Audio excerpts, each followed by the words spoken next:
प्रिय श्रोता नमस्कार। कार्यक्रम वेद पाठशाला में आपका हार्दिक स्वागत है। इस कार्यक्रम में हम परमेश्वर के वचन का विस्तार पूर्वक अध्ययन किया करते हैं, जो आपकी आत्मिक उन्नति के लिए लाभदायक सिद्ध होगा। तो लीजिए सुनते हैं आज का ये संदेश।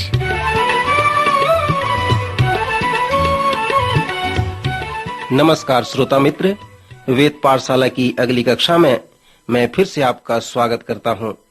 यह संपूर्ण पवित्र शास्त्र के सर्वेक्षण का एक भाग है और इस सर्वेक्षण ने हमें पौलुस की पत्रियों तक ले आया है। इस चरण में हम थिस्सलुनीकियों की पहली पत्री का सर्वेक्षण करेंगे। इस पत्री का मुख्य विषय यीशु मसीह का दूसरा आगमन है। यह बहुत ही महत्वपूर्ण है कि हम यीशु मसीह के दूसरे आगमन के विषय में सभी कड़ियों को समझें। पहली घटना जो बताया गया है वो कलीसिया का उठा लिया जाना है। सो इस तरह से पौलुस कलीसिया के ऊपर उठा लिए जाने के विषय में वर्णन करता है। हे भाइयों, हम नहीं चाहते कि तुम उनके विषय में जो सोते हैं अज्ञान रहो। ऐसा न हो कि तुम औरों की नाई शोक करो जिन्हें आशा नहीं। क्योंकि यदि हम प्रतीति करते हैं कि यीशु मरा और जी भी उठा, तो वैसे ही परमेश्वर भी उन्हें जो यीशु में सो गए हैं उसी के साथ ले आएगा। क्योंकि हम प्रभु के वचन के अनुसार तुमसे यह कहते हैं कि हम जो जीवित हैं और प्रभु के आने तक बचे रहेंगे तो सोए हुओं से कभी आगे न बढ़ेंगे। क्योंकि प्रभु आप ही स्वर्ग से उतरेगा। उस समय ललकार और प्रधान दूत का शब्द सुनाई देगा और परमेश्वर की तुरही फूंकी जाएगी और जो मसीह में मरे हैं वे पहले जी उठेंगे। तब हम जो जीवित व बचे रहेंगे उन सब के साथ बादलों पर उठा लिए जाएंगे कि हवा में प्रभु से मिलें, और इस रीति से हम सदा प्रभु के साथ रहेंगे। सो इन बातों से एक दूसरे को शांति दिया करो। थिस्सलुनीकियों के मसीहों के लिए यह पौलुस का सुंदर लेखांश है। प्रेरितों के काम 17वें अध्याय के प्रथम 15 पद थिस्सलुनीकियों की कलीसिया निर्माण के विषय में एक अच्छी तरह से वृतांत है। इस पद की सहायता से हम इस शहर में पौलुस द्वारा हुए सेवकाई के विषय में जान सकते हैं। पौलुस थिस्सलुनीकियों की कलीसिया के विषय में बताता है। वहां पर पौलुस 3 सप्ताह तक रहा, अर्थात 3 सप्ताह, 1 महीने से कम। सो इस थोड़े समय में इस शहर में एक मजबूत कलीसिया का निर्माण हुआ, जो सचमुच में आश्चर्यजनक बात है। मैं कुछ मिशनरियों से मिला जो ऐसे कठिन क्षेत्र में कार्य कर रहे हैं और उन्हें वहां पर लगभग 26 वर्ष हो गए हैं, परंतु एक ने भी मसीह को अपना जीवन नहीं दिया। एक भी कलीसिया वे वहां बना नहीं सके।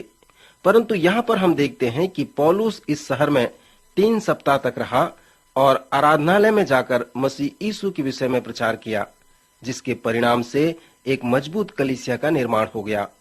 यद्यपि पौलुस वहां के आराधनालय में जाकर प्रचार किया, तो प्रथम जिन्होंने मन फिराया वे यहूदी नहीं थे, परंतु यूनानी थे। वे थिस्सलुनीकियों के प्रमुख स्त्री पुरुष थे जो यूनानी थे। मकिदुनिया में जो पौलुस ने परमेश्वर के वचन का प्रचार किया, तब लुदिया नाम की स्त्री ने उसके वचन को सुना और उसके द्वारा प्रथम कलीसिया का निर्माण हुआ, जो अभी यूरोप कहलाता है। हम पढ़ते हैं कि जब परमेश्वर पौलुस के द्वारा ये कार्य किया, तब परमेश्वर ने उस स्त्री के हृदय को खोल दिया।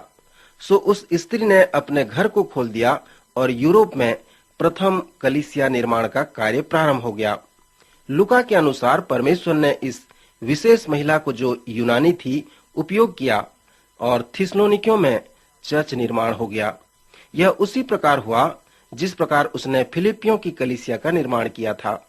जब थिस्सलुनीकियों में इस प्रकार हुआ, तब यहूदी पौलुस पर जलन रखने लगे और पौलुस को यहाँ तक सताने लगे, प्रताड़ित करने लगे कि वो वहां पर 1 महीने तक भी नहीं रह सका। फिर बिरिया में रहने लगा और वहां से वह एथेन और कुरिन्थ को चला गया, जहां से उसने थिस्सलुनीकियों को पत्र लिखा है। तिमोथी और सिलास वहीं थिस्सलुनीकियों में रहा करते थे। तिमोथी ने थिस्सलुनीकियों के विश्वासियों के विषय में पौलुस को अपना ब्यौरा लिखकर बताया है। उसने पौलुस के हृदय में 2 बातें कही, जिसमें प्रथम है कि वहां पर अवर्णनीय आनंद है, क्योंकि तिमोथी ने कहा, पौलुस तुम विश्वास नहीं करोगे कि ये लोग प्रभु में स्थिर व मजबूत हैं।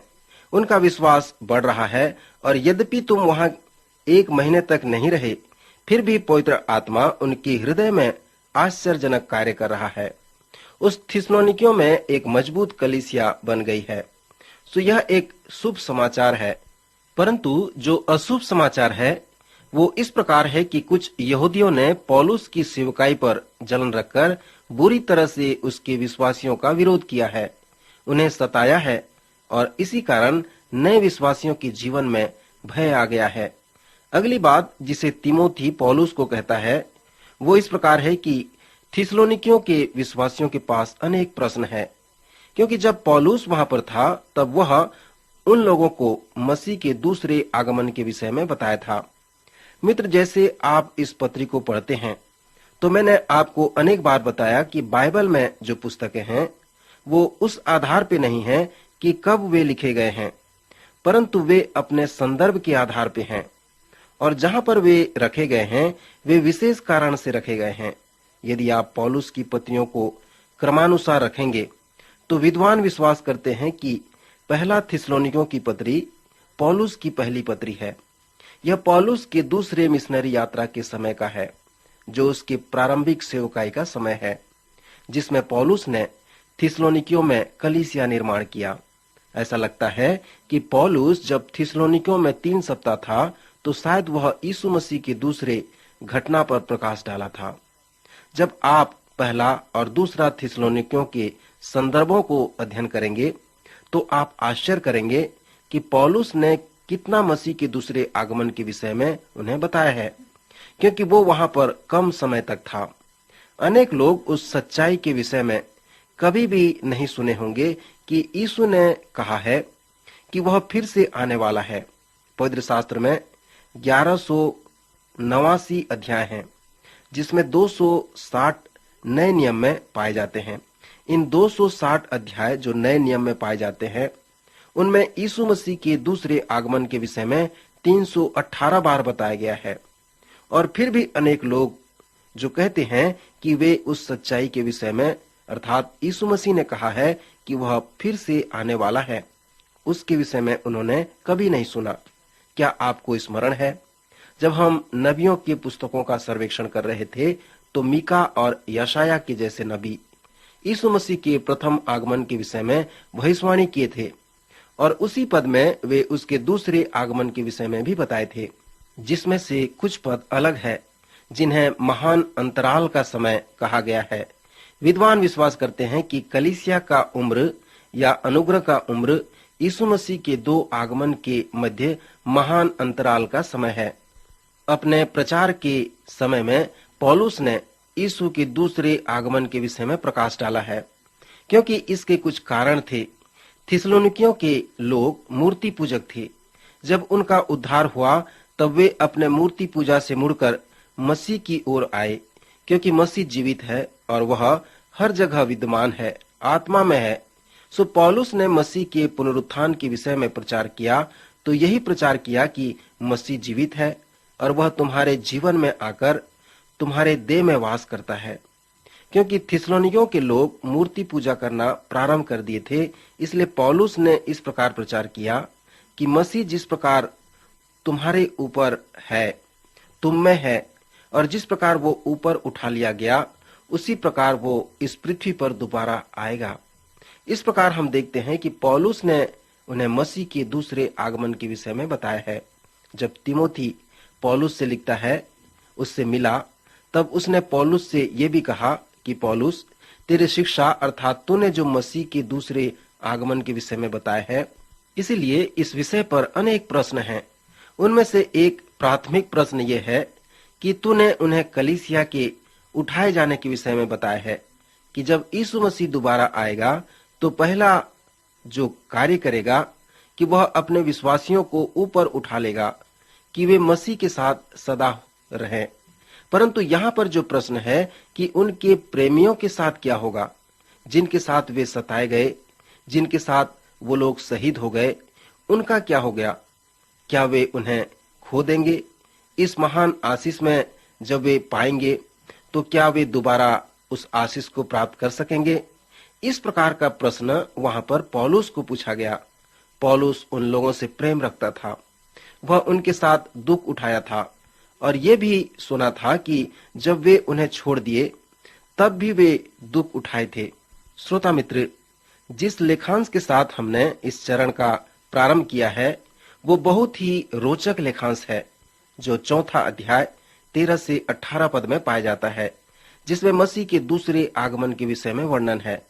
सो पौलुस के हृदय से ये निकल कर आता है और थिस्सलुनीकियों के लिए प्रेम से भर जाता है। सर्वप्रथम एक महान शिक्षक होने के नाते पौलुस नहीं चाहता था कि थिस्सलुनीकियों के विश्वासी उस सत्य से अज्ञान रहें, और यही बात वो कुरिन्थ के विश्वासियों से भी कहता है। प्रत्येक शिक्षक की यही पुकार होती है कि विद्यार्थी उस शिक्षा से अनभिज्ञ न रहें। क्योंकि पौलुस एक महान शिक्षक था, सो वह चाहता था कि वहां के विश्वासी मसीह के दूसरे आगमन के विषय में अज्ञान न रहें। क्योंकि पौलुस एक महान सुसमाचार प्रचारक था, सो वह नहीं चाहता था कि वहां के विश्वासी लोग बिना विश्वास के रहें। सो उसने उन्हें उनके विश्वास के विषय में बताया कि यीशु मर गया, यीशु गाड़ा गया, यीशु जी उठा और वह फिर से आने वाला है, कि वह अपनी कलीसिया को अपने साथ ऊपर उठा ले। क्योंकि वह एक महान भविष्यवक्ता भी था, सो वह उन्हें परमेश्वर के उस वचन को बताया जिसे उसने प्राप्त किया था। उसने कहा कि कलीसिया के ऊपर उठाए जाने के विषय में जो शिक्षा मैंने तुम्हें बताई है, उसे तुम और कहीं प्राप्त नहीं कर सकते, क्योंकि इसे मैंने सीधा मसीह के प्रकाशन से प्राप्त किया है, जो गलतियों के पहले अध्याय में वर्णित है। सो पौलुस के अनुसार यह परमेश्वर की ओर से वचन था। क्योंकि पौलुस एक महान पास्टर भी था, सो वह नहीं चाहता था कि उसके प्रिय लोग बिना शांति पाए रहें। क्योंकि वहां के लोग ये प्रश्न पूछते थे कि हमारे प्रिय लोग जो यातना के समय मारे गए, शहीद हो गए, और जब यीशु दोबारा आएगा तो उनका क्या होगा। इसलिए पौलुस उनसे कहता है कि इसके पहले कि वह कलीसिया को ऊपर उठा लेगा, पहले वे जी उठेंगे जो मसीह में मरे हुए हैं। तब हम जो जीवित हैं और बचे रहेंगे उनके साथ बादलों पर उठा लिए जाएंगे कि हवा में प्रभु से मिलें, और इस रीति से हम प्रभु के साथ सदा रहने पाएंगे। श्रोता मित्र, हम देखते हैं इस प्रकार प्रभु यीशु मसीह के दूसरे आगमन के विषय में। यह आगमन होना जरूरी है। प्रभु यीशु मसीह आने वाला है। क्या आप उस आगमन के लिए तैयार हैं? प्रभु आपको, कलीसिया को, जो उस पर विश्वास करते हैं, उनको ऊपर लेने के लिए आने वाला है। हम सबको ले जाने वाला है। क्या आप उसके साथ जाने के लिए तैयार हैं?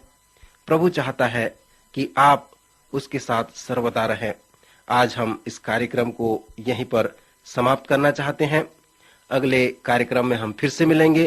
प्रभु आज के वचन द्वारा आपको आशीष दे।